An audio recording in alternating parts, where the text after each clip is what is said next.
everyone, welcome back to my YouTube channel. This is Madge, and for today's video we're going to talk about Dogs Airdrop, guys. Nag-end na yung kanilang earning daily tasks. So now ang listing na nga nila ang susunod, which is sa August 20. So may announcement sila today, August 16, guys. Kaya check natin yan, kaya huwag kayong mag-skip para malaman natin din kung ano pa bang expect natin kay Dogs, guys. And of course yung sa mga exchanges malilist si Dogs as well, and tuturuan ko rito din kayo ng step by step kung paano kayo iba kasi hindi kailangan may specific wallet na kailangan i-link kay Dog, kaya stay tuned for this video. But before we jump into it, make sure you like this video, subscribe to my channel if you have not already, and ring that notification bell so you always be updated to my upcoming videos and off the clock episodes. So kung nalilito kayo sa announcement na to, guys, baka 9,500 dogs lang yung makuha ko, pero yung aking dogs point is, kaya for example sa akin 27,000, parang inilang naman nila to average it, guys, kasi diba 42 million yung mga eligible users, and then ang ipamimigay nila is nasa 400 billion dogs token. So on August 20 yung kanilang listing date, guys. So ito is average only, so dinivide lang nila yan. But maraming predict na possible na 1:1. Kung yari, for example 27,000 yung aking dog points, possible na 27,000 yung makukuha kong dog. So we will see about it, okay, once na okay na. And then ito nga, nakalagay pa lang dito is yung wallet nila is OKX and Bybit. So starting on August 20, but sabi nga starting tomorrow, today, August 16, you can start claiming your tokens to your Telegram wallet.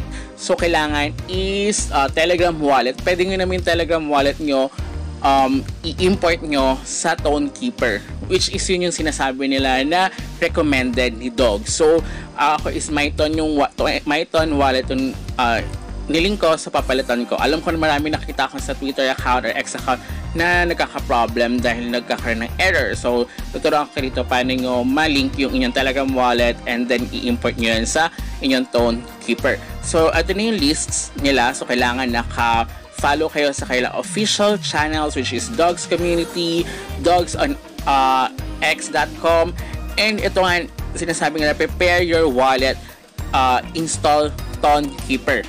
Before, buti lang hindi pa ako nakapag-post ng video or update neto kasi sa ilalim ng install Tonekeeper, get stars for gas. So nagkamali sila doon, so binago nila yan, get Tonecoin for gas, which is later on, saan ba kayo makakuha ng free Tonecoin or Tone token? So, mayroon ako pinagkukuhanan ng Tonecoin or Tone token para malibre kayo sa gas. But we never know kung how much yung magiging gas fees. Yung iba kasi sila sabi nila, prepare at least $2 or prepare at least 1 ton, which is nasa range of $6 to $7. So, it depends yan. Okay, so now gagawa tayo ng Telegram account. So magbibigay naman siya ng 24 phrase. So itago nyo yun, keep safe, and then lalagay nyo dyan yung randomize sa 3. And then once na ilagay nyo tama, ayan, nakagawa na kayo. Which is, kailangan after this is once na na-connect nyo siya, i-KYC nyo, which is kailangan lang naman niya is your name, your para tumaas pa yung limited, yung limit, guys. Kung gusto nyo your ID, so kailangan is ganun nga kasi it's your wallet, guys. So kailangan KYC rin siya. And then yung 24 phrase nyo, itago nyo yan na. So pwede nyo i-import nyo sa Tonekeeper nyo. So ganun lang siya. So na ano na natin, diba? Na connect natin. Dito kay Auto Faucet, lalagay ko lang yung mga link sa description box down below, guys, para at least is directly na kayo. So dito, yun nga lang dito kay Auto Faucet, Faucet Pay lang yung kanyang so from here pupunta pa kayo sa Faucet Pay, and then from Faucet Pay papunta sa inyong Telegram wallet, guys. But at least dito kapag sa Faucet Pay, kadalasan free yung fee neto. So from Faucet Pay mismo na wallet, doon lang magkakaroon ng fee, which is maliit lang naman din. Kadalasan mas maliit yung fee nila kaysa sa other exchanges. So, depende yan So, paminsan ganon. Meron din, depende kasi sa token yun guys So, paminsan mas mahal pa rin sa Faucet Pay kesa sa other exchanges. So, it really depends guys. Okay sana kung si C-Wallet. Kaya lang, kay C-Wallet, hindi siya pwede mas-swap. Something like that. Diba? Kaya rin meron kayong from here kaya LTC tapos isaswap nyo siya na Toncoin. Mas mababa yung fee ng C-Wallet guys. Pero, wala siyang swap papunta sa Ton. So, kaya not advisable. Kaya ito, advisable ko yan. Kaya kung nag-auto faucet kayo, pwede kayo makakuha ng free. But yun nga, 0.01. So, okay rin naman din siya. And of the other one, faucet website na legit is Final Auto Claim.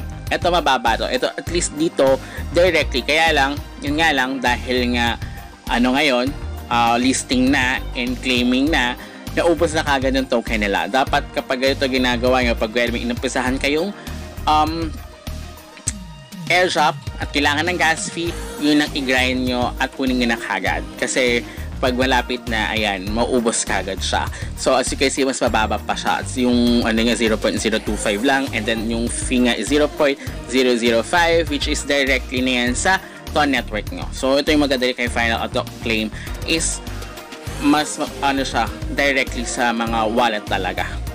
So, kaya, yung dalawa, lalagyan sa description box. So, ito yung what we expect kay dogs guys. So, catch the rare stickers. So, meet and trade your stickers. So, yung kaya naging sikat si dogs kasi may ni-endorse siya ni Notcoin and ni Blum. And then of course, yung founder or CEO ng Ton is may picture siya ni dogs way back before. So, kaya talagang si dogs ngayon. And alam ko is nasa 18 exchanges na yung mag-list kay Ton except kay Binance. So, we are waiting for Binance kasi kapag na-list ka kay Binance, possible yan mag-shoot daw yung value or yung price ni dogs. But, si BitGet, I don't know kung sinadya nilang i-release or parang patis lang nila. Naglagay sila ng parang withdrawal fee which is with the price. So kapag later on is mapakita ko sa inyo kung ayun nga. So here, ito muna sa Ton Keeper. So ayan, may nakalagay naman dyan is kung pwede kayo ilagay yung existing wallet. So may 24 naman yung phrase na kailangan dyan. So ayan, diba? So 24 yan. Kaya i-copy nyo and then i-paste nyo na kagad. Once na gumawa kayo ng talagang wallet, i-copy nyo and then punta kayo sa Ton Keeper, i-paste nyo. So existing hindi sa new, existing para ma-import nyo yung inyong Telegram wallet. So ito yung kay BitGet guys. So isa kanya lang, siya lang yung nag-release ng ganito o nagpakita ng ganito. So papatak siya, diba 62.5 dogs, so equivalent to $1. So actually wala pa siyang 1 peso. Kapag ganyan, papatak lang ng 0.016 USD, which is ang 0.016 equivalent to 0.9. So almost 1 peso, diba? But yun nga, okay na din kasi kung ganyan, let's hope na okay na din sa akin kasi kung 27,000 yung aking dogs at 1:1 yung magiging ratio nga, papatak pa rin siya sa akin ng 24,000, diba? So, and then kung mababa lang yung gas fee, which is okay na din kung less than $1 or $2, diba? More than 100 pesos versus sa makakuha mo ng 24,000, diba? Okay na siya. But hindi pa yan yung final, diba? So parang I don't know kung nagtitis si BitGet kasi sila OKX, sila Bybit, Gate.io, wala silang ganito. Si BitGet lang ang nagkaroon ng ganito, kaya parang yung mga dogs eligible sa dogs very excite, diba? Possible tumaas yan, possible din na totoo yan, possible na bumaba. So hindi pa rin natin alam hanggat hindi pa siya nalilist guys. Kaya naman talaga sa crypto, we never know. Kapag paldog, move on, pero pag paldo, yehey, diba? So let's hope na kung okay siya. So until next time, goodbye! Let me know.